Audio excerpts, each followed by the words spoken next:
Kenali sastrawan negara bukan sahaja nama mereka tetapi juga karya-karya mereka. Tiada kisah dulu, tiada kisah kita. Silap dulu jadi tauladan, perjuangan kita teruskan. Hai, Assalamualaikum warahmatullahi wabarakatuh. Alhamdulillah kita berjumpa lagi di saluran YouTube bersama Mila Samsudin. Okey, hari ini kita memulakan segmen Sastrawan Negara. Okey, sastrawan negara kita iaitu Christmas atau nama asalnya Kamaluddin bin Muhammad. Beliau lahir pada 10 Jun 1922 di Kampung Ketari, Bentong, Pahang. Beliau telah dinobatkan sebagai sastrawan negara pertama Malaysia pada 1981. Christmas memulakan penulisannya dengan cerita-cerita pendek yang dikarang sewaktu beliau masih lagi belajar, iaitu pada usia 16 tahun. Pada waktu itu beliau belajar di Sumatera Barat, Indonesia. Cerpen pertamanya berjudul Wasiat Orang Bangsawan, telah terbit di dalam majalah Suluh Malaya. Sebelum cerpen Wasiat Orang Bangsawan, Christmas pernah menerbitkan novel Pahlawan Rimba Malaya yang merupakan novel pertama beliau. Penulisan beliau berkisar kepada keadaan masyarakat pada zaman tersebut. Beliau melibatkan diri dalam parti politik dengan tujuan untuk membela nasib rakyat yang pada ketika beliau berada di daerah Bentong, Pahang, kehidupan rakyat sangat terhimpit dan sangat miskin. Dan kerana itu beliau melibatkan diri dengan PKMM, iaitu Persatuan Kebangsaan Melayu Malaya.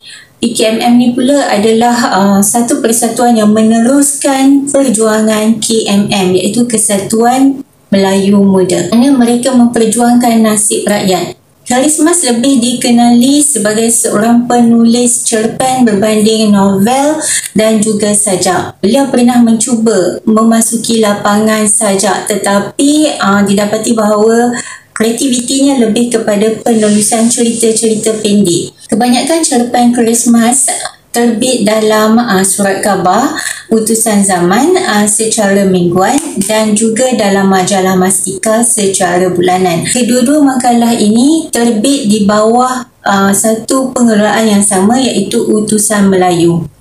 Christmas juga pernah bekerja sebagai wartawan di Singapura. Waktu itu beliau berkecimpung sebagai salah seorang sidang redaksi untuk surat khabar Utusan Melayu di Singapura.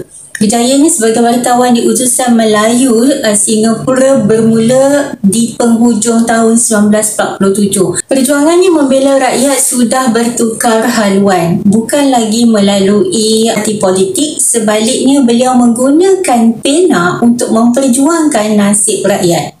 Pada Ogos 1950, Christmas bersama angkatan penulis muda yang lain telah berkumpul dan mereka membincangkan untuk satu hala tuju para sastrawan seperti mereka.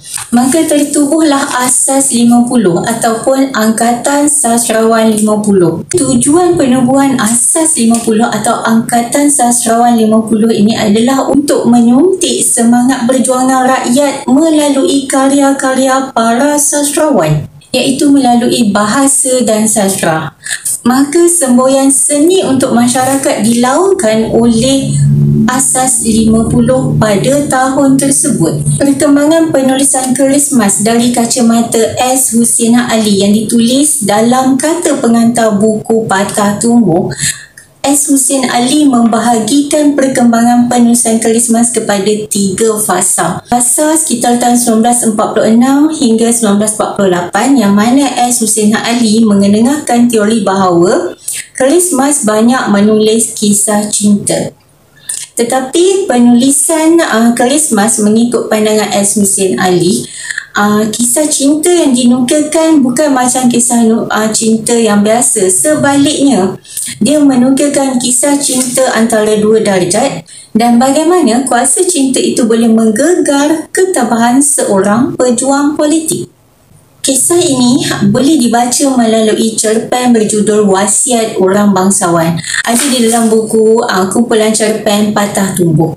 Dan menurut S. Hussein Ali lagi, peringkat kedua penulisan keris emas pula lebih kepada perjuangan politik itu sendiri. Peringkat kedua ini berlaku selepas tahun 1948. Melalui cerpen Darah dan Air Mata, keris emas menonjolkan kepelitan hidup masyarakat pada zaman tersebut. Dan setiap penderitaan rakyat yang ditonjolkan dalam cerpen-cerpennya selepas 1948 adalah melalui pengalamannya sebagai seorang wartawan di dalam Akhbar Utusan Melayu di Singapura. Peringkat ketiga yang dipecahkan oleh S. Hussein Ali terhadap perkembangan penulisan keris emas adalah pada selepas tahun 1955. Di sini Hussein Ali melihat keris emas meletakkan kepercayaannya ke dalam setiap karya cerpennya. Pada fasa ketiga ini menunjukkan kematangan penulisan keris emas sendiri. Beliau berani bersuara mengenengahkan cerita-cerita tentang kepelitan rakyat pada waktu darurat dan juga bagaimana undang-undang darurat itu menekan rakyat. Di situ dia meletakkan syakwasangka kepada pemimpin pada zaman tersebut. Tulisan keris emas didapati telah menggerakkan pemikiran rakyat ke arah satu perkembangan yang sangat baik. Kita lihat pula kepada latar belakang pendidikan keris emas sendiri, iaitu beliau selepas lulus Sekolah Melayu Bentong, beliau telah menyambung pelajaran di Sekolah Menengah Perguruan Tawalik. Dan selepas itu menyambung pula pelajaran ke Kolej Islam Kuliatul Muallimin di Sumatera Barat, Indonesia. Dan pelajaran keris emas terhenti bila tercetusnya Perang Dunia Kedua. Pada ketika itu beliau sedang mengikuti sijil matrikulasi Universiti London pada 1941 di Singapura. Saya mengenali karya keris emas waktu saya berada di tingkatan 6 aliran sastra. Pada masa itu 2 buah karya keris emas telah dijadikan teks wajib ya.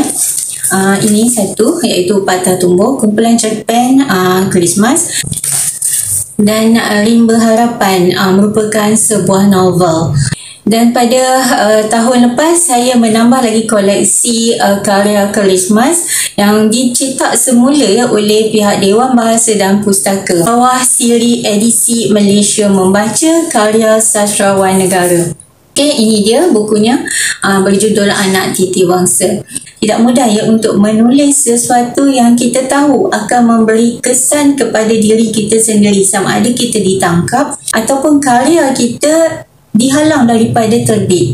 Okay, tetapi kalau kita lihat pada zaman dahulu, para pejuang kemerdekaan seperti keris emas ini, mereka tahu bahawa mereka yang menguasai akhbar. Jadi penulisan mereka terbitkan dan penulisan itu dibaca oleh rakyat, yang mana telah menimbulkan satu semangat baru dalam diri rakyat dan juga mencetuskan pemikiran-pemikiran baru untuk mereka bangkit dan seterusnya berjuang untuk mendapatkan hak mereka. Perjuangan penulisan mereka sangat jelas pada waktu itu, iaitu berjuang untuk membuka fikiran rakyat, berjuang untuk mengeluarkan rakyat daripada kesempitan hidup, kemiskinan hidup. Okay, melalui sindiran dan kesinisan penulisan karya mereka. Dan saya amat menggalakkan anda semua untuk mencari dan membaca karya-karya sastrawan negara, bermula dengan karya keris emas sendiri. Kalau tak mampu nak baca cerita yang panjang macam novel ni, Rimba Harapan ni, boleh bermula dengan Patah Tumbuh, yang mana di dalamnya adalah kumpulan cerpen. Kalau kita baca satu pun kita dah boleh dapat rasa bagaimana penulisannya memang menjurus ke arah satu kesinisan, sindiran dan juga untuk mencetuskan semangat kebangsaan. Dan saya nak kita semua kembali menyoroti dan mendalami makna perjuangan Asas 50, iaitu Angkatan Sastrawan 50, yang mana mereka melaungkan semboyan seni untuk masyarakat. Sekian dulu perkongsian saya untuk segmen kali ini. Jumpa lagi untuk perkongsian tentang sastrawan negara yang kedua. Assalamualaikum warahmatullahi wabarakatuh.